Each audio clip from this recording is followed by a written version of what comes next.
I was scrolling through social media yesterday, and I heard someone who I think is a broker. I think she's a broker for people who have extensive amounts of money. Extensive.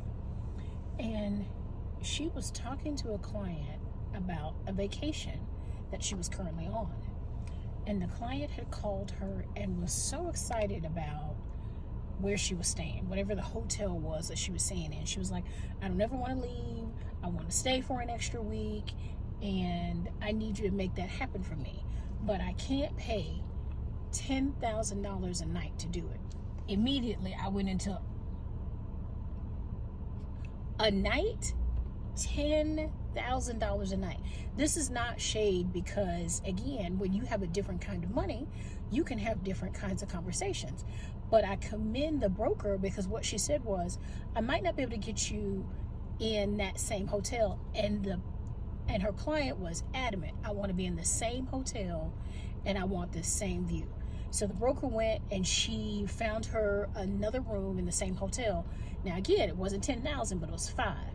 And in my mind, I started to think, how many times have I or you decided that you couldn't do something before you even thought about the possibilities of what it could possibly do? Immediately I went, $10,000, I'd be doggone if I'm gonna spend $10,000 on anything a night.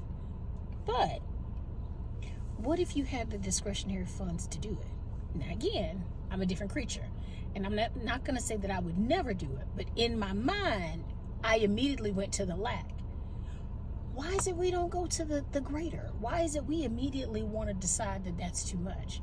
If a person with phenomenal wealth thinks that $10,000 a night is nothing, then how can we put that same limitation on who God has made us and what he has called us to do? Even if it's asking him for, well, God, I'd like to go to a $10,000 a night hotel. Now, again, nothing's impossible. We've never asked. And again, what's the adage, a closed mouth don't get fed? I feel like you should say it. Say the thing. You want to go to a hotel that's $10,000 a night? Okay. If you want to ride in a Maybach and you want to just go to the grocery store, okay. I want to understand it because I want to start being in those spaces that I can have conversations like that. Not, again, this is not for self-vainglory. It's about how do you get to experience a part of life that you've never experienced before because of your limiting condition or your limiting mindset. I was just thinking about it in general. Like, I want to know what that side looks like. Not for any other purpose, but just to experience it. I'm just saying.